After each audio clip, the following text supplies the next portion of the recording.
নমস্কার বন্ধুরা, আশা করছি সবাই ভালো আছেন।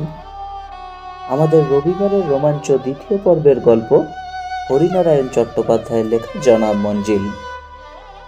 গল্প পাঠে কুলসুম বাইয়ের চরিত্রে সুচেতা, মনসুর আলী ও মৌলভীর চরিত্রে মৈনাক, ইন্সপেক্টরের চরিত্রে সৌরভ, পার্শ্ববর্তী চরিত্রে অরূপ, গল্প পাঠের কথক, জনাব ও অন্যান্য পার্শ্ব চরিত্রে শুভব্রত। গল্পটি যদি আপনাদের ভালো লেগে থাকে তাহলে অবশ্যই লাইক ও শেয়ার করবেন। এরকম আরও উপস্থাপনা পেতে চ্যানেলটি অবশ্যই সাবস্ক্রাইব করবেন। হাসপাতাল থেকে বের হয়েই মুশকিলে পড়ে গেলাম। চারিদিক ঘন অন্ধকারে আচ্ছন্ন, এদেশের বিখ্যাত আঁধি।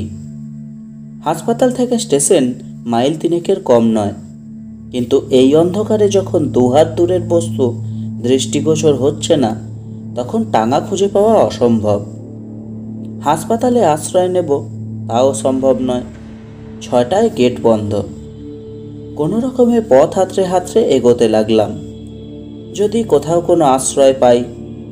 হাতে ওষুধের নমুনা ভর্তি ব্যাগ, জীবিকা মেডিকেল রিপ্রেজেন্টেটিভের। পথেই বাস, ডাক্তারখানা আর হাসপাতাল ঘুরে বেড়াতে হয়। সোনায় সোহাগা, কনকনে বাতাস শুরু হলো। মনে হলো ধারে কাছে কোথাও বৃষ্টি আরম্ভ হয়েছে। বৃষ্টি এখানে হলেই দুর্দশার অ্যাক্সেস। বেশ কয়েকবার হোঁচট খেলাম। পাথরের ঠোক্কর, গাছের টুকরোর ডাল এসে কপালে লাগলো। ঘন অন্ধকারে সাদা মতো কি একটা বস্তু দেখা গেল। খুব কাছে গিয়ে দেখলাম একটা গেট, প্রায় জরাজীর্ণ। পা দিয়ে অনুভব করে বুঝলাম ছোট ছোট নুড়ি বিছানো। লখনৌ শহরে বহু রইস আদমির পরিত্যক্ত আবাস আছে, যত্নের অভাবে ভগ্নপ্রায়। পাথরের ওপর দিয়ে এগোতেই একটা বাড়ি নজরে এলো। একতলা বাড়ি, কিন্তু গড়ন দেখে মনে হয় এক সময় খুব মজবুত আর সুদৃশ্য ছিল। সুগোল থাম, লতাপাতার নকশা আঁকা। দরজা বন্ধ, ভারী পাল্লার দরজা। ছুটে গিয়ে দরজায় ধাক্কা দিলাম। মাথার উপর আচ্ছাদন চাই, প্রতিকূল আবহাওয়া থেকে নিষ্কৃতি। দুবার ধাক্কা দিতেই দরজা খুলে গেল। অন্ধকারে চোখ অভ্যস্ত হয়ে যেতে দেখতে পেলাম ছিন্ন ধুলি, মলিন কার্পেট, চারিদিকে কিংখাবের তাকিয়া। তাদের অবস্থাও খুবই খারাপ। বাইরের অন্ধকার বোধহয় কিঞ্চিত তরল হয়ে এসেছে, তাই অভ্যন্তরে সব কিছু একটু একটু দেখা যাচ্ছে। খুব ক্লান্ত লাগছে, আর দাঁড়িয়ে থাকতে পারলাম না। একটা তাকিয়া টেনে নিয়ে শুয়ে পড়লাম, ব্যাগটা জড়িয়ে ধরে। বিকেলে পেটে পড়েছে শুধু চা আর শীর্ণ দেহে দুটি পাউরুটির টুকরো। ভেবেছিলাম স্টেশনে গিয়ে পেট পুড়ে রাতের খাবার খেয়ে নেব, কিন্তু বিধি বাদ সাধল। এ দুর্যোগ কখন থামবে ঈশ্বর জানেন। ঘুমিয়ে পড়ার আগে টের পেলাম ভারী পাল্লার দরজাটা একসময় বন্ধ হয়ে গেছে, তাই বাইরের ঠান্ডা বাতাস আর ভিতরে আসছে না। নুপুরের শব্দে ঘুম ভেঙে গেল। চোখ খুলে দেখলাম ঝোলানো বাতিদানে অজস্র বাতি, দেওয়ালে কম্পমান একটা ছায়া। উঠে বসলাম। প্রথমে ভাবলাম স্বপ্ন ছাড়া আর কি, কিন্তু না। বারবার দু হাতে চোখ মুছেও সামনের দৃশ্য মুছতে পারলাম না। অনিন্দ সুন্দরী এক নর্তকী, বুকে কাঁচুলি, পরনে ঘাগরা, নাচের তালে জড়ি বাঁধা বিনুনি তুলছে। হারেঙ্গির আওয়াজ, তবলার বোল। চোখ ফিরিয়ে দেখলাম সবুজ তাকিয়া ঠেস দিয়ে বসে আছেন এক বৃদ্ধ। মাথার চুলে দাড়িতে কমলা রঙের কলপ, দৃষ্টিতে কলুষ কামনার ছাপ। পলকহীন চোখে নর্তকীর যৌবন জরিপ করছে। বৃদ্ধের সামনে শ্বেত পাথরের রেকাবিতে সুবিকৃত বেল ফুল। দেয়ালে হেলান দিয়ে বসলাম। একটু পরে নাচ থামল। সারেঙ্গি বাদক আর তবলচি সেলাম করে বিদায় নিল। নর্তকী এগিয়ে এসে একেবারে বৃদ্ধর কোলের কাছে এসে বসল। বৃদ্ধ আবেগকম্পিত কণ্ঠে বলল, কুলসুম। হুজুর, তুমি যে আমার নাচের আসরে আসবে তা আমি ভাবতেও পারিনি। আমি কি না এসে পারি হুজুর? দুবার দুবার ফৈজাবাদে তোমাকে খবর পাঠিয়েছিলাম, তুমি ছিলে না। না হুজুর, আমি মুজরোয় গোয়ালিয়র গিয়েছিলাম, ফিরে খবর পেয়ে চলে এসেছি। আজ আমার ভগ্ন দশা কুৎসুম, তোমাকে নজরানা দেবার অর্থ আমার নেই। এই ভাঙা মঞ্জিলে মৃত্যুর অপেক্ষা করছি। ওভাবে কথা বলবেন না হুজুর, আপনার সঙ্গে যে আমার টাকা পয়সার সম্পর্ক নয় তা তো আপনি ভালোই জানেন।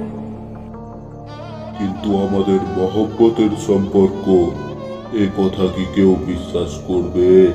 কে কি বিশ্বাস করবে তা নিয়ে আমার একটুও মাথা ব্যথা নেই। আমি চিরদিন আপনার বাঁধে। আরে কুলসুম, বৃদ্ধ নর্তকীকে বুকে টেনে নিতে যাবার চেষ্টা করতেই বিপর্যয়। দুম করে একটা শব্দ, থামের আড়ালে ধোঁয়ার কুণ্ডলী। নর্তকী চিৎকার করে বৃদ্ধের পায়ের কাছে পড়ে গেল। কি হলো? কোন দুশ্মন এমন কাজ করলে? কে আছিস? হাকিম সাহেবকে একবার ডাক। কি হলো? বৃদ্ধ নিচু হয়ে কম্পমান হাতে নর্তকীর কাঁচুলি খুলে ফেলল। দুটি স্বর্ণাভ পয়োধর, তার মাঝখানে রক্তের ধারা। বৃদ্ধের ভীত কণ্ঠস্বর প্রতিধ্বনি হয়ে ফিরে এলো। কেউ সাড়া দিল না। নর্তকী ক্রমে নির্জীব হয়ে পড়ল। বৃদ্ধ শ্লথ গতিতে বোধহয় অন্তঃপুরের দিকে গেল, কিন্তু বেশি দূর যেতে পারল না। আবার শব্দ, বলে চিৎকার করে মেঝের ওপর পড়ে গেল। একটা ছায়া নিঃশব্দে সরে গেল। আমার অবস্থা কাহিল। ক্ষুধার্ত শরীর এমনিতেই অবসন্ন ছিল। সামনে দুটি হত্যাকাণ্ড দেখে শরীরের রক্ত শীতল হয়ে গেল। একবার ভাবলাম এই বেলা এখান থেকে পালাই। বাইরে হয়তো এতক্ষণে আধি পরিষ্কার হয়ে গেছে, পথ চলতে কোনো অসুবিধা হবে না। উঠতে গিয়েই থেমে গেলাম। বাইরে মোটরের শব্দ, সিঁড়িতে ভারী বুটের আওয়াজ। একজন ইন্সপেক্টর, সঙ্গে দুজন পুলিশ, একেবারে পিছনে কামিজ পরা একটি লোক, বৃদ্ধ শ্রেণীর বলেই মনে হলো। দেখুন হুজুর, কুলসুমের লাশ। কুলসুম একভাবে পড়ে আছে, ঊর্ধ্বাঙ্গে কিছু নেই। দুটি স্তনের মাঝখানে শনিতের গাঢ় কালো রেখা। ইন্সপেক্টর হাঁটু মুড়ে বসে পরীক্ষা করলে, তারপর উঠে দাঁড়িয়ে বলল, জনাবের দেহ কই? ওই যে হুজুর, সিঁড়ির ওপর, থামের পাশে। ইন্সপেক্টর এগিয়ে গেল, বৃদ্ধের মৃতদেহ পরীক্ষা করল, তারপর প্রশ্ন করল, বাড়িতে কে থাকে? জনাব আর আমি হুজুর। তাহলে গুলি করলো কে? তা তো জানি না হুজুর, আমি রসুইখানায় ছিলাম। পরপর দুবার বন্দুকের শব্দ শুনে রসুইখানা থেকে উঁকি দিয়ে দেখলাম এই কাণ্ড। আমি আর এদিকে আসিনি, কোতোয়ালিতে খবর দিতে ছুটেছিলাম। তাহলে তো তোমাকে গ্রেপ্তার করতে হয় মনসুর। আমাকে? আমি বন্দুক কোথায় পাবো হুজুর? তাছাড়া জনাবকে আমি কেন গুলি করতে যাব? যদিও ওই বাইজি মেয়েটা আমার দু চোখের বিষ। তাহলে আসমান থেকে গুলি এলো? ইন্সপেক্টর এদিক ওদিক চোখ ফেরাতেই চিন্তিত হয়ে পড়লাম। বাইরের লোক তো আমিই রয়েছি, যদিও আমার কাছে বন্দুক নেই, কিন্তু হত্যাকাণ্ডের পর কোনো আসামি নিজের কাছে হত্যার হাতিয়ার রেখে দেয় না। নিচু হয়ে একটা থামের আড়ালে আত্মগোপন করে রইলাম। ভাগ্য ভালো, আমার দিকে ইন্সপেক্টরের নজর পড়ল না। কুলসুম এতদিন এই মঞ্জিলেই রয়েছে? আজ বিকালে এসেছে হুজুর, ফৈজাবাদ থেকে টানা মোটরে।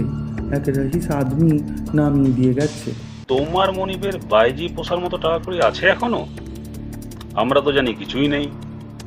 যৌবন থেকে 2 হাতে ছড়িয়ে ছিটিয়ে সব নষ্ট করেছেন।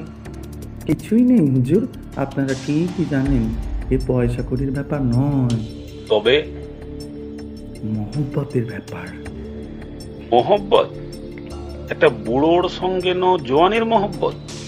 হ্যাঁ হুজুর, আজ 10 বছর ধরে। গুলশামের বয়স তখন 16। তাজ্জব কি বাত, ব্যাপারটা কি?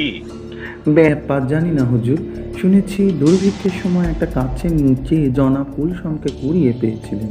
কেউ বোধহয় ফেলে দিয়েছিল। নিজের বাড়িতে আওরাত কেউ না থাকায় কানপুরে বোনের কাছে দিয়েছিল মানুষ করতে। তারপর জনাবের আর খেয়াল ছিল না, শিকার আর শরাবের নেশায় ডুবেছিলেন। বেশ কয়েক বছর পর খবর পেলেন বোনের বাড়ি থেকে কুলশাম পালিয়েছে, বোধ হয় কারো হাতছানিতে। জনাব কিন্তু কথাটা বিশ্বাস করেননি, আমাকে বলেছিলেন, সব বাজে কথা মনসুর। আমার বোনকে তো আমি চিনি, নিশ্চয় পয়সার লোভে কুলসুমকে কারো কাছে বিক্রি করে দিয়েছে। তার বছর 2 পর কুলশাম এসেছিল। আমি তখন জনাবের কাছে বসে তাঁর পা টিপে দিচ্ছি। বিশ্বাস করুন হুজুর, আমার মনে হলো বেহাজ থেকে কুড়িয়ে এসে দাঁড়ালো যেন। মানুষের দেহে এত রূপ হতে পারে আমার জানা ছিল না।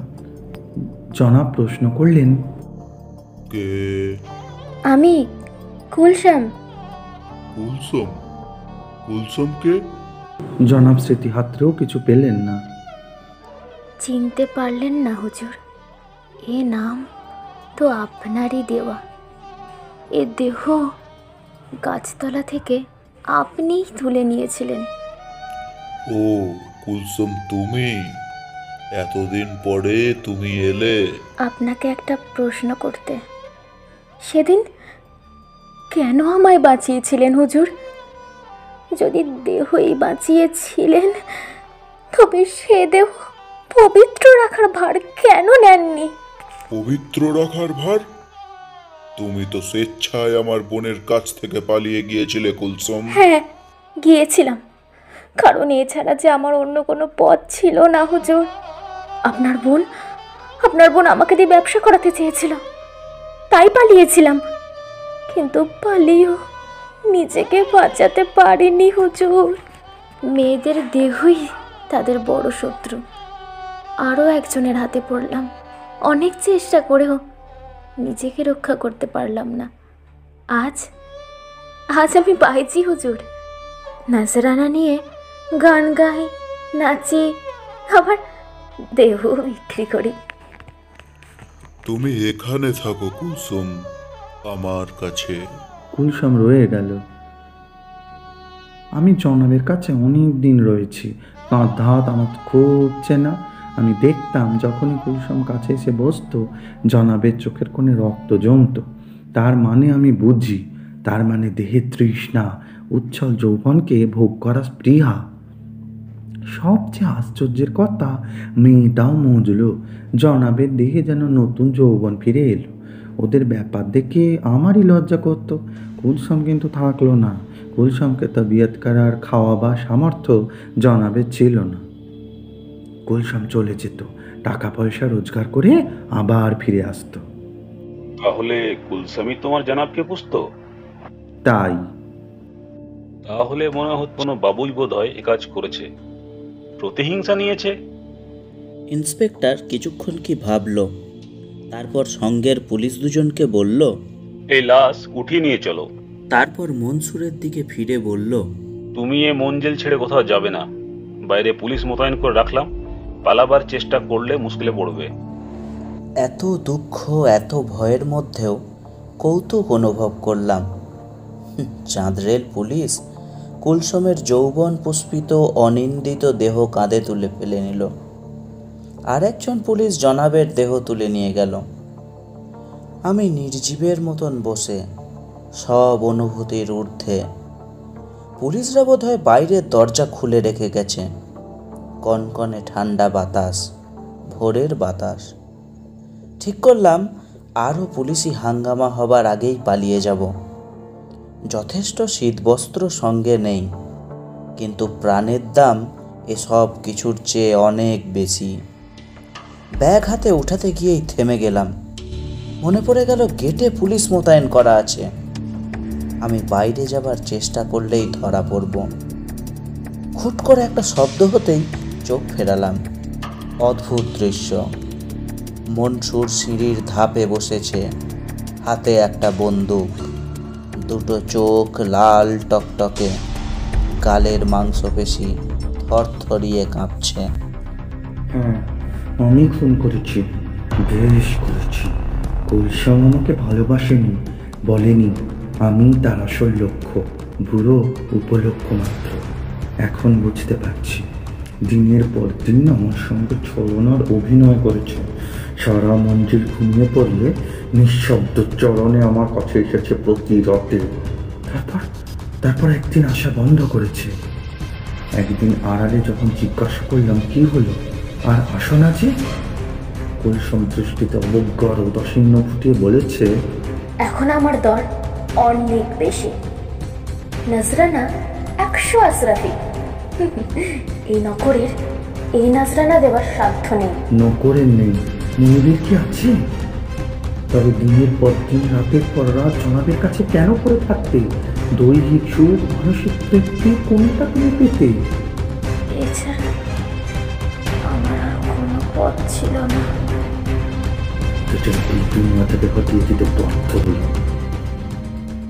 আমি এবার মনস্থির করে ফেললাম, কোনো রকমে গেটের কাছে পুলিশকে খবর দিই, বন্দুক শুদ্ধ আসামি মজুদ, তাহলেই সমস্যার সমাধান হবে। উঠতে গিয়েও পারলাম না, দুটি চোখ ঘুমে বুজে আসছে, শরীরের গ্রন্থিতে গ্রন্থিতে অবসাদ। আবার শুয়ে পড়লাম।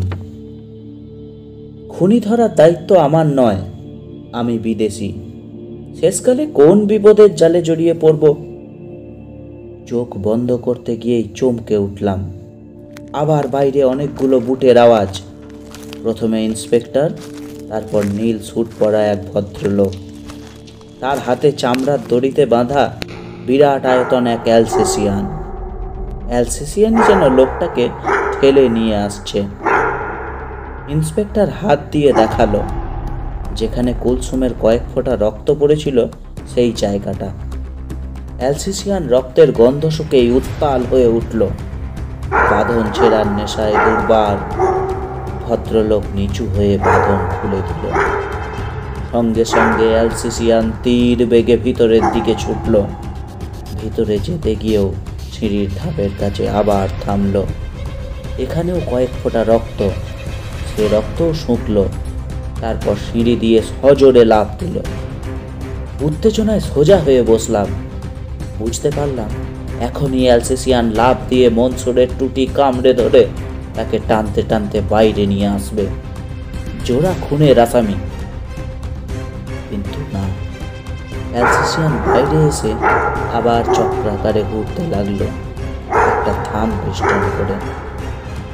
তার মার্বেলের মতো নীল চোখ দপদপ করে জ্বলছে, জিভ ঝুলে পড়ছে, বিদ্যুতের মতন ক্ষিপ্র গতি। অ্যালসেসিয়ানের তীক্ষ্ণ দৃষ্টি আমার দিকে। ভয়ে সমস্ত শরীর রোমাঞ্চিত হয়ে উঠল। হঠাৎ যদি আমার উপর ঝাঁপিয়ে পড়ে, এই বিদেশে সহায় সম্বলহীন অবস্থায় কি করব? কি করে নিজের নির্দোষিতা প্রমাণ করব?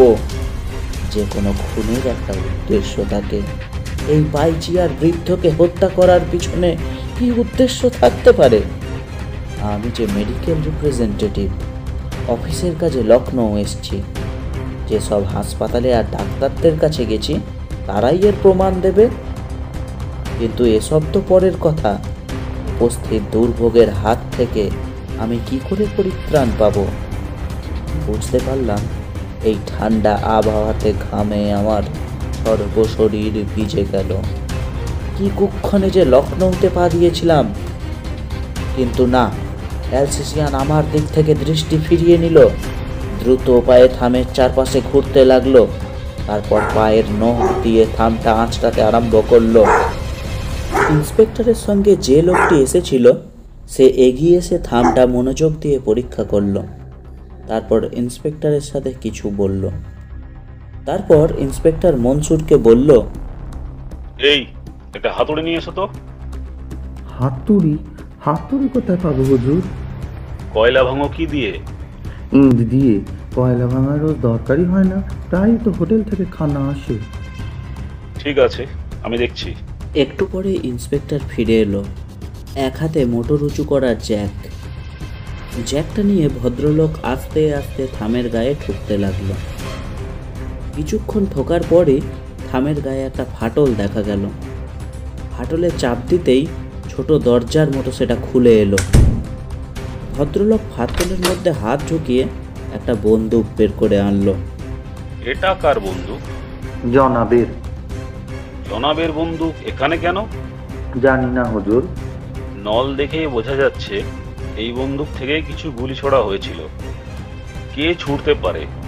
আমার মনে হচ্ছে হুজুর, জনাবি কুলসুমকে গুলি করে তারপর নিজে আত্মহত্যা করেছেন। নিজেকে গুলি করে তোমার জনাব আবার এই থামের ফাটলে বন্দুকটা লুকিয়ে রেখেছে। তুমি যা ইচ্ছা তাই বোঝাচ্ছ। জনাবের মাথায় গুলি লেগেছে, তার মানে প্রায় সঙ্গে সঙ্গেই মৃত্যু। বন্দুক লুকোবার শক্তি আর ছিল না, প্রয়োজনও নয়। ইন্সপেক্টর আর ভদ্রলোকটি যখন বন্দুক পর্যবেক্ষণে ব্যস্ত, তখন হঠাৎ অ্যালসেসিয়ানের বিকট আওয়াজ শোনা গেল। আমি চমকে মুখ ফেরালাম। অ্যালসেসিয়ান মনসুরের একটা হাত কামড়ে ধরল। মনসুরের করুণ কণ্ঠ, বাঁচান হুজুর, বাঁচান, এই ইবলিশের বাচ্চা আমাকে শেষ করে দিল। ইন্সপেক্টর এগিয়ে এসে মনসুরের দু হাতে হাত কড়া পরিয়ে দিল।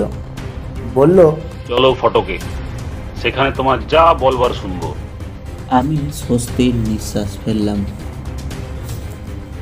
কেবল একটা কথা মনে হতে লাগলো, এ রাত কি অনন্ত? কিছুতেই শেষ হবে না। রাত শেষ হলেই রাস্তায় বেরিয়ে পড়ব। উঁকি দিয়ে দেখলাম কয়েক মুঠো নক্ষত্র দেখা যাচ্ছে। শীতের কনকনে বাতাস তখনও রয়েছে। তাকিয়ার উপর মাথা রেখে শুয়ে পড়লাম। সবার সঙ্গেই নিদ্রা। হঠাৎ ঘুম ভেঙে গেল। নুপুরের শব্দ, সারেঙ্গির আওয়াজ। দু হাতে চোখ মুছে উঠে বসলাম। এ কি সম্ভব?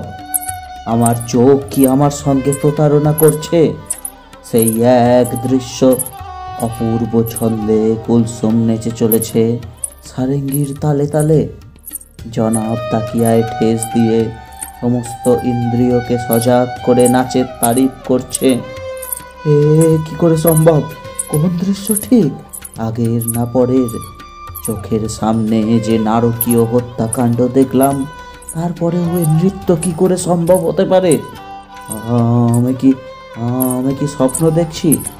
পকেট থেকে রুমাল বের করে দুটো চোখ ভালো করে মুছে নিলাম। না, সেই এক দৃশ্য। বেশিক্ষণ চোখ খুলে রাখতে পারলাম না। ঘুমে চোখ জড়িয়ে এলো। নুপুর আর সারেঙ্গির শব্দ ক্রমে দুরাগত মূর্ছনার মতন মনে হলো।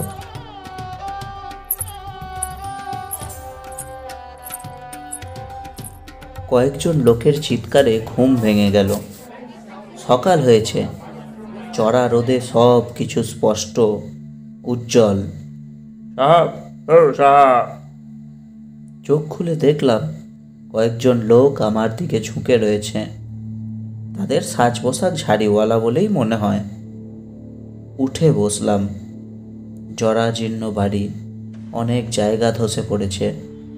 দেয়ালের ফাঁকে ফাঁকে বট অশ্বত্থের চারা। উপরে কি দেখলাম? অবারিত আকাশ, ফাঁক নেই। এখানে কি করে এলাম? তাকিয়া নেই, পুরনো কার্পেট, কুলসুম, মনসুর সব উধাও।